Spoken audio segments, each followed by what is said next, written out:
All right. Good afternoon, everyone. The Secretary General delivered remarks this morning at the opening of the UN Ocean Conference in Nice, which is co hosted by France and Costa Rica. In his remarks, the Secretary General said that although the sea that has sustained life for millennia, although the sea has sustained life for millennia, we are failing to protect the ocean thanks to overfishing, plastic pollution, and rising temperatures. He urged all countries that have not yet ratified the Agreement on Marine Biological Diversity of Areas Beyond National Jurisdiction to do so. He also issued a strong call to all countries to agree on an ambitious and legally binding treaty on plastic pollution this year. Underscoring his support for the work of the International Seabed Authority, the Secretary General said the deep sea cannot become the Wild West. Mr. Guterres urged member states to advance progress on Sustainable Development Goal 14, which is unfortunately one of the least funded SDGs. He encouraged the conference participants to be bold in all their efforts, saying, "The ocean of our ancestors, teeming with life and diversity, can be more than legend. It can be our legacy." In the afternoon, the Secretary General spoke at the Africa for the Ocean event, co-hosted by Morocco and France. In his remarks, the Secretary General said that with over 30,000 kilometers of coastline and 38 coastal states, Africa is a maritime powerhouse. Its future is also written in the waters, he said, adding that this blue wealth is too often undervalued and overexploited. He said that investments have too often bypassed Africa, even as its marine resources were exploited by others. Also this afternoon, the Secretary General had a productive meeting with civil society representatives from around the world active in ocean action. He highlighted the current paradox. Despite major breakthroughs such as the Kunming-Montreal Global Biodiversity Framework and the Agreement on Marine Biological Diversity of Areas Beyond National Jurisdiction, the crisis facing the oceans is worsening. The Secretary General noted similar dynamics in climate action. While renewable energy is expanding rapidly, emissions continue to rise. The ocean climate connection, he warned, is deteriorating, marked by rising temperatures, accelerating sea level rise, glacier melt, coral bleaching, and growing plastic pollution. He also pointed to the threat of mass displacement from vulnerable river deltas. He emphasized the importance of civil society perspectives, momentum, and insights to accelerate progress and increase global attention on ocean, climate, and biodiversity action. On the sidelines of the conference, the Secretary General held a number of bilateral meetings. We shared the readouts of those meetings with you. Turning to the worsening emergency in Gaza, the Office for the Coordination of Humanitarian Affairs says that the crisis has reached unprecedented levels of despair as people continue to go hungry across Gaza. Many are forced to risk their lives in search of food, as we receive more reports of people being killed and injured near non-UN distribution sites.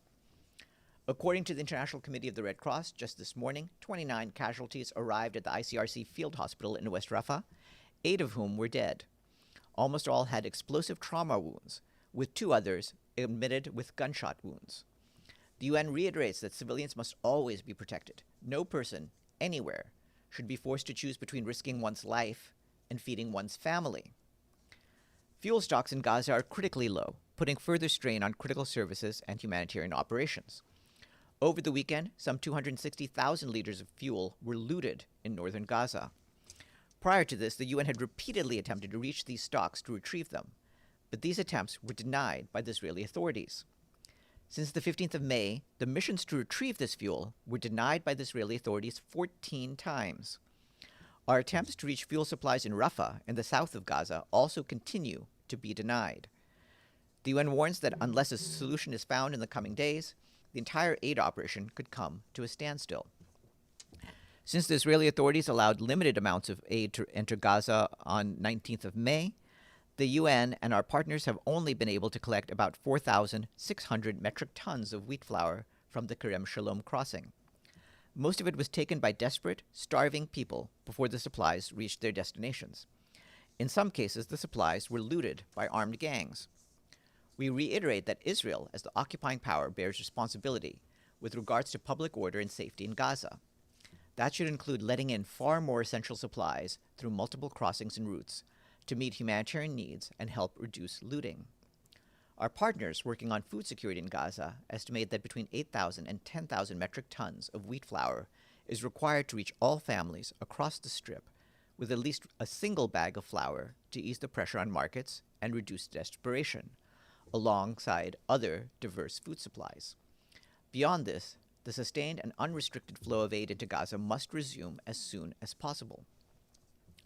Over the weekend, there were no missions to collect supplies from the Kerem Shalom crossing. The Israeli authorities informed us that the crossing would remain closed on Friday and Saturday. We also continue to face major impediments that hamper our ability to conduct these operations. These impediments include unacceptably dangerous routes, a severe shortage of vetted drivers, and delays with our teams having to wait often for hours for military activities to pause. Today, the UN is leading a mission to deliver supplies that entered via Kerem Shalom to Gaza City. That movement is still ongoing, so we won't have more to share before tomorrow. Meanwhile, in the West Bank, operations by the Israeli forces in the north have continued over the past week, destroying roads and disrupting Palestinians' access to essential services. The UN and our humanitarian partners continue to respond, including by providing water, sanitation, and hygiene assistance to tens of thousands of displaced Palestinians in the northern West Bank. Turning to Lebanon, the Office for the Coordination of Humanitarian Affairs remains gravely concerned by the humanitarian impact of ongoing military activities on civilians, including in the wake of Israel's airstrikes on Beirut's southern suburbs late last Thursday, just ahead of Eid al-Adha. Additional strikes were recorded in the southern village of Ain Qana that same night. Thousands of residents from the densely populated neighborhoods targeted by the Israeli airstrikes on June 5th fled their homes following displacement orders. This marks the fourth such strike on Beirut since the cessation of hostilities came into effect in November 2024. Civilians in Lebanon continue to be affected by Israeli military operations, exacerbating protection concerns, impeding the safe return of displaced people, hindering humanitarian access, and further driving needs.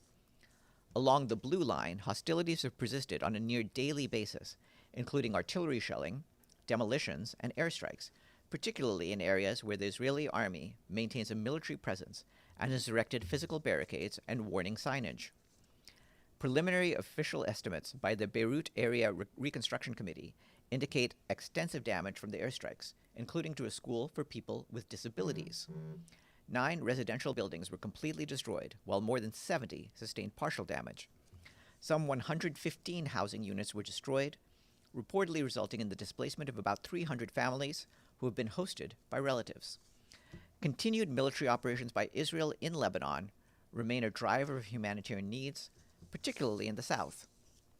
According to the International Organization for Migration, more than 82,000 people remain displaced across the country, while over 981,000 people have returned to their communities of origin. This morning, the head of our Office for Central Africa, UNOCA, Abdou Abari, spoke by video conference to the Security Council. He first highlighted progress accomplished in the past months, including in Chad, which concluded its political transition, and in Gabon, where progress towards full restoration of the constitutional order was achieved.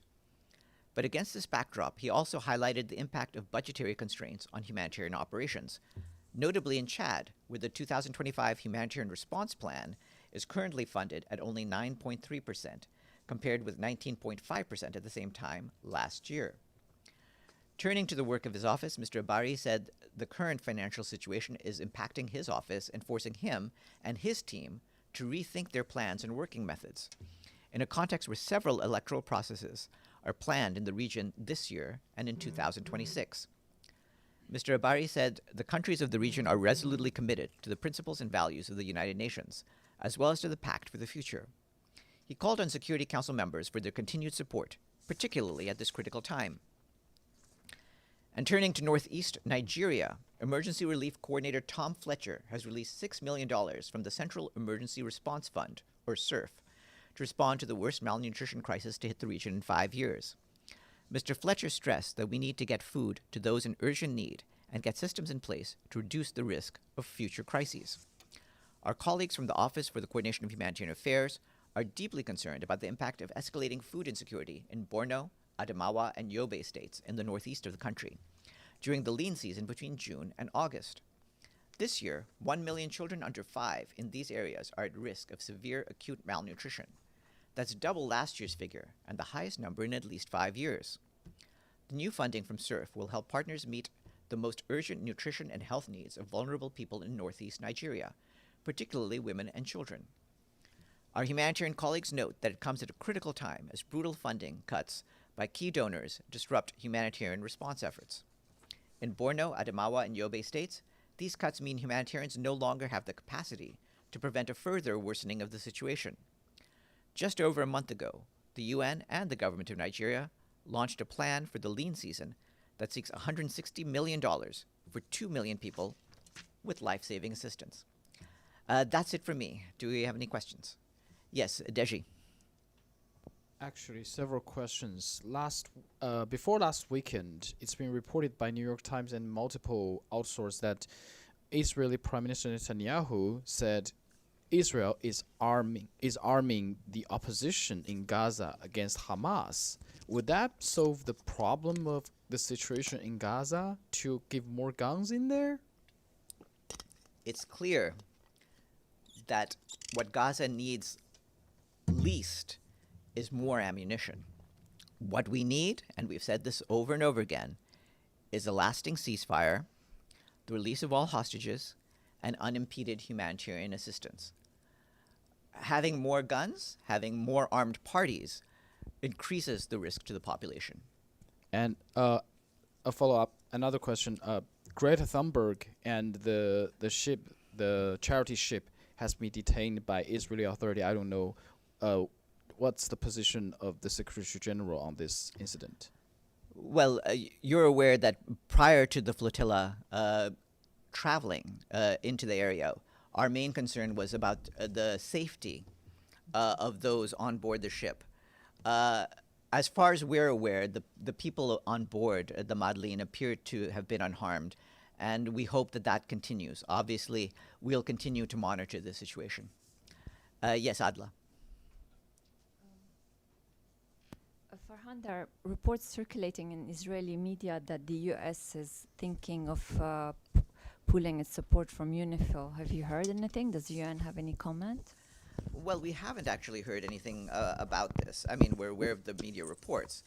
But as you know, the mandate of the UN Interim Force in Lebanon, and indeed of all UN missions, is in the hands of the Security Council, and we'll leave it to the members of the Security Council to determine the future of the mission.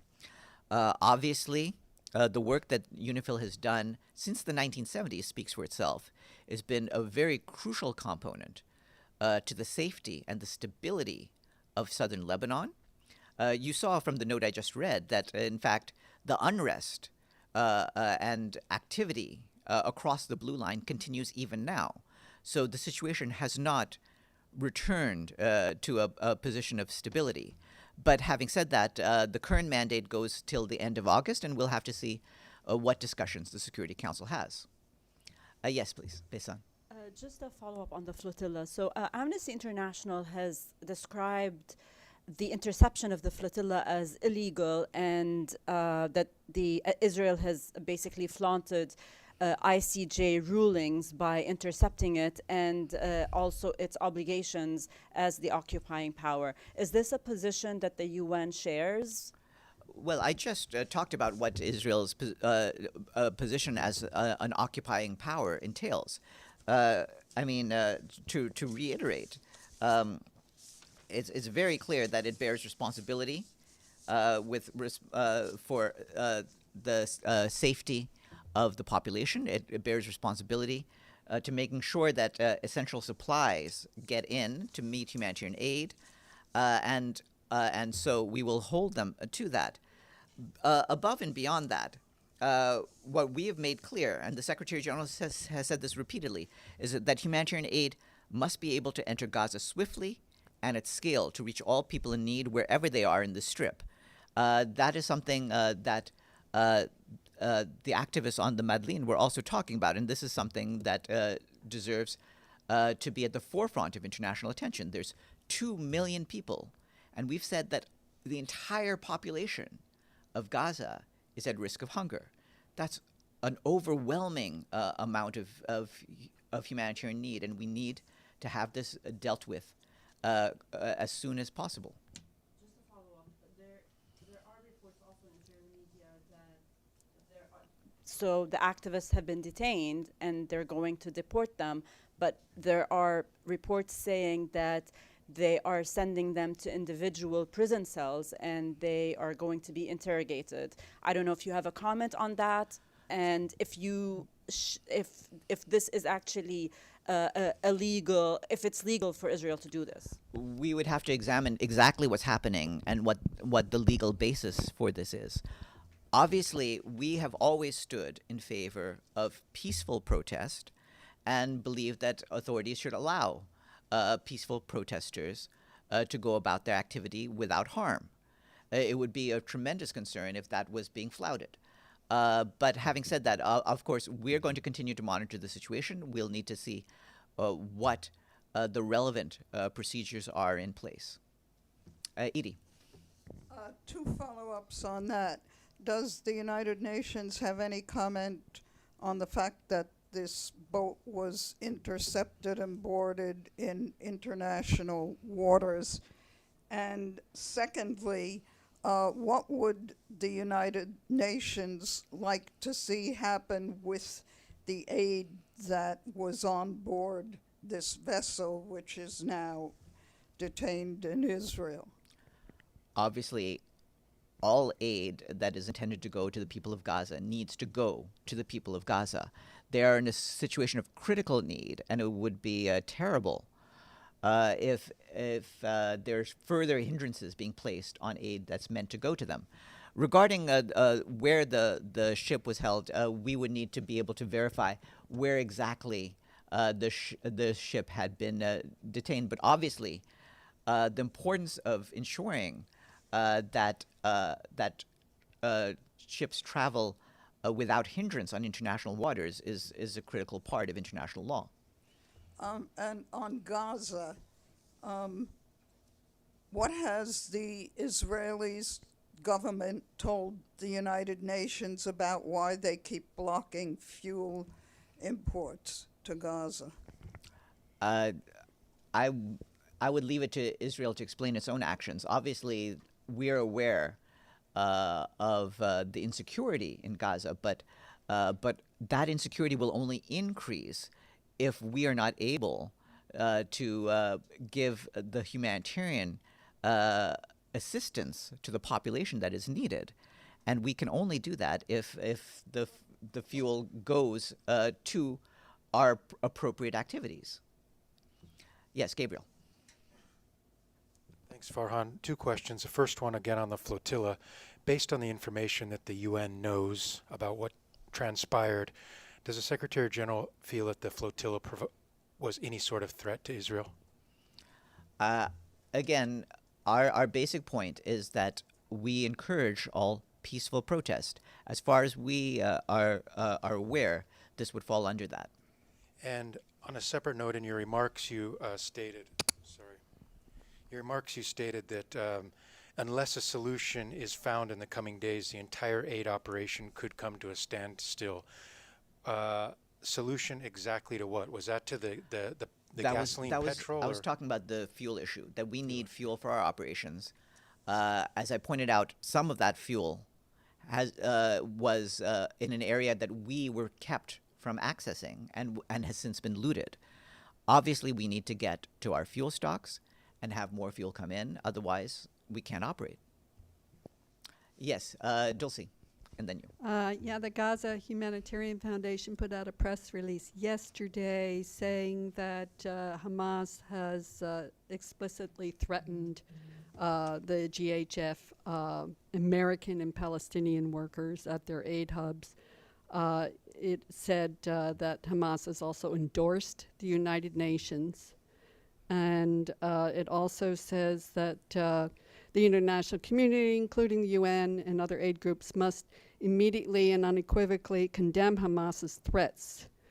Do you have a response? Are you in touch with the GHF, or what's your? We're not in touch with the GHF. What I can tell you is, of course, we stand against any activity by Hamas that threatens humanitarian aid, and of course we have come out very clearly since the start of this conflict in condemning the October 7th attacks. Yes, please. Hey.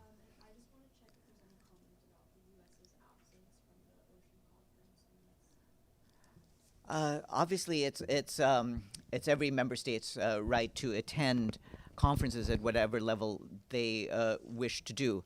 We are aiming for as wide a participation, and even those countries that were not present in Nice today, we hope that they will be included in the process as it continues. And with that, I wish. Oh, yes, please, and then Deshi again. First, No. It's someone behind you. Yes. I was just wondering that President Trump and President Netanyahu has been speaking, and also there were some negotiations. So I was wondering whether the United Nations has been speaking with any of the authorities, both from Hamas or the Israeli authorities, to start any negotiations or. We are not involved in the negotiations between Israel and Hamas, but we have kept apprised of that, and we hope that they will eventually be able to result in an actual lasting ceasefire. Yes, Deshi. yeah, first I will offer you this information because there's a tracker of Madeline. It's been detained in international waters, that's for sure. So any response? As I told Didi, any efforts to hinder the travel of ships in international waters is a major concern. Okay. Actually, I have another topic. You see the protest in Los Angeles recently. What is the reaction of Secretary General on the situation in Los Angeles? We certainly hope that all parties on the ground will de-escalate the situation. We do not want to see any further militarization of this situation, and we encourage the parties at the local, state, and federal levels to work to do that. Is President Trump sending National Guards considered militarization? I think you are aware of what the situation on the ground is, and what we want is to see a de-escalation of that. Have a good afternoon, everyone.